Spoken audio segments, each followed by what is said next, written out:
இந்த வீடியோவில் soldering iron சூட்டுக்கோள் எப்படி வேலை செய்யுதுன்னு தான் பார்க்க போகிறோம். சால்டரிங் அயன் ஈயத்தை உருக்கிறதுக்கு பயன்படுது. இது மூலிமா நம்ம 2 ஒயரை ஜாயின் பண்ணிக்கலாம். ஒரு போர்டில் ஒரு பொருளை ஒட்டவும் செய்யலாம். அதே சமயம் சூடு பண்ணுறது மூலிமா அந்த பொருளை ரிமூவ் பண்ணவும் செய்யலாம். இந்த சால்டரிங் அயன் எப்படி ஹீட்டை உருவாக்குது அப்படிங்கிறத இந்த வீடியோவில் பார்க்க போகிறோம். நம்ம சூட்டுக்கோளை கழட்டி உள்ள என்ன இருக்குதுன்னு பார்த்துருவோம்.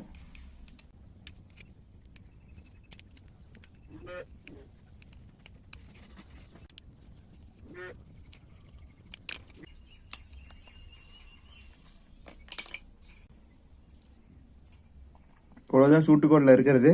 இதுதான் நம்ம ஏசி இன்புட்டு. ஏசி இன்புட்டை ஒரு டயோடை வச்சு டிசி கரண்ட்டாக நம்ம காயிலுக்கு கொடுக்குறாங்க. ஏன் டிசி கரண்ட்டாக கொடுக்குறாங்கன்னா அது எந்த காரணமும் இல்லை, அதோட பவர் பாதி பவராக குறையும்.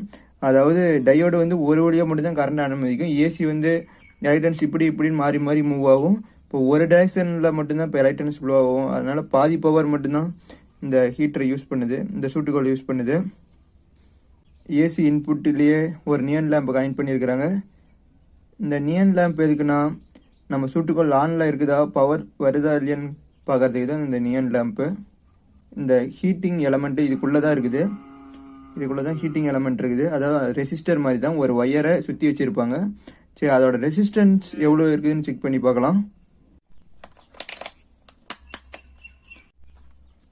மீட்டரை ரெசிஸ்டர் செட்டிங்கில் வச்சுக்கிட்டு 1.255 கிலோ ஓமு பாருங்க, கிலோ ஓம் செட்டிங்கில் வச்சுருக்கிறோம்.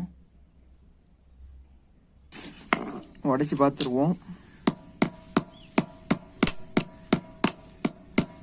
இது வேலைக்காவது போல் இருக்குது.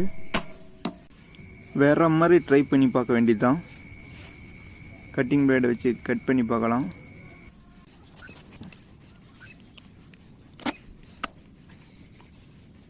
பாருங்கள், இதுதான் செராமிக் பவுடர்.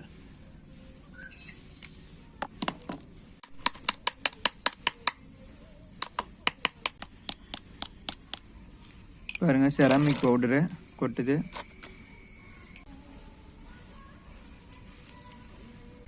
ஒரு ஒயர் இந்த பக்கம் போய் இந்த பக்கம் வருது, இந்த பக்கம் வந்து சுற்றி இருக்கிறாங்க. இன்னொரு ஒயர் டைரெக்டாக இந்த பக்கம் கொடுத்துருக்குறாங்க.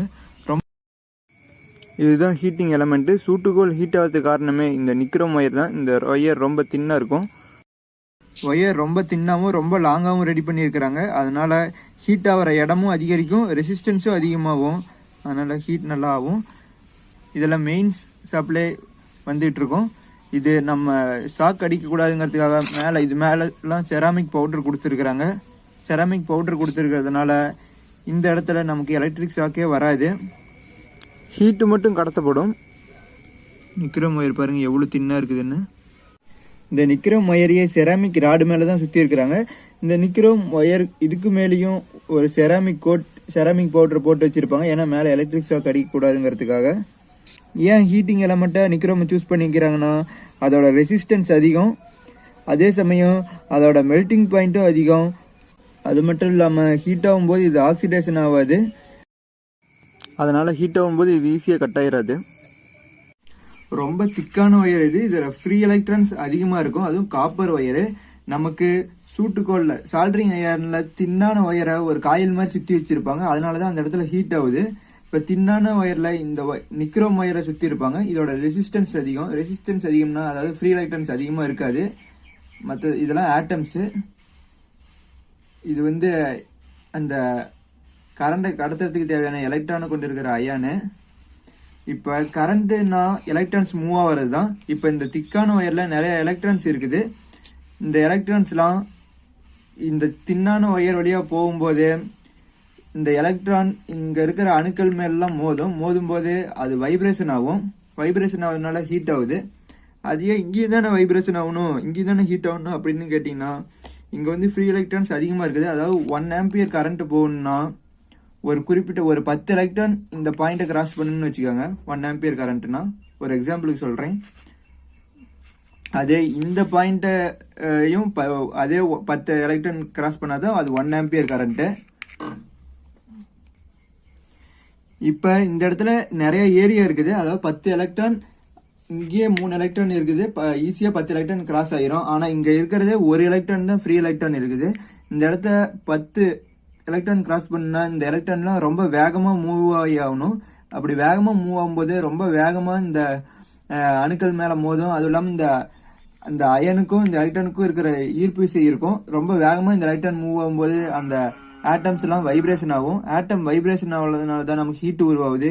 இந்த இடத்துல அந்த அளவுக்கு வேகமாக எலக்ட்ரான் மூவ் ஆகாது, அதனால வைப்ரேஷன் ஆகாது. இந்த இடத்துல ரொம்ப வேகமாக எலக்ட்ரான் மூவ் ஆகணும் அப்படிங்கிற ஒரே காரணத்தினால அந்த இடத்துல வைப்ரேஷன் ஆகும், ஹீட் ஆகுது.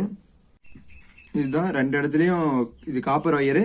எலக்ட்ரான்ஸ்லாம் இந்த இடத்துல மூவ் ஆகும்போது மட்டும் ஹீட்டை ப்ரொடியூஸ் பண்ணும். இந்த இடத்துல மட்டும்தான் ஹீட் ஆகும், இந்த இடத்துலலாம் ஹீட் ஆகாது.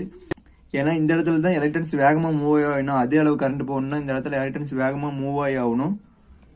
அதனால் அணுக்கள்லாம் வைப்ரேட் ஆகும், அதனால் ஹீட் ப்ரொடியூஸ் ஆகுது. இந்த ரெசிஸ்டரை பற்றி இன்னும் தெரிஞ்சுக்கணுன்னா நம்ம சேனல்லே வோல்டேஜ் கரண்ட் வாட்ஸ் அப்படின்னு ஒரு வீடியோ போட்டிருக்கோம். இந்த ஒரு வீடியோ பார்த்தீங்கன்னா போதும் வோல்டேஜ்னா என்ன, கரண்ட்னா என்ன, பவர்னா என்னன்னு தெரிஞ்சுக்கலாம். அதே சமயம் ரெசிஸ்டர் எப்படி ஹீட்டு ப்ரொடியூஸ் பண்ணுறது அப்படிங்கிறதையும் தெரிஞ்சுக்கலாம். மறக்காமல் இந்த வீடியோவை பாருங்கள். இதுக்கு முன்னாடி நம்ம சேனலில் போட்டிருக்க வீடியோலாம் பாருங்கள். இந்த வீடியோவில் ஏதாவது டவுட். நன்றி.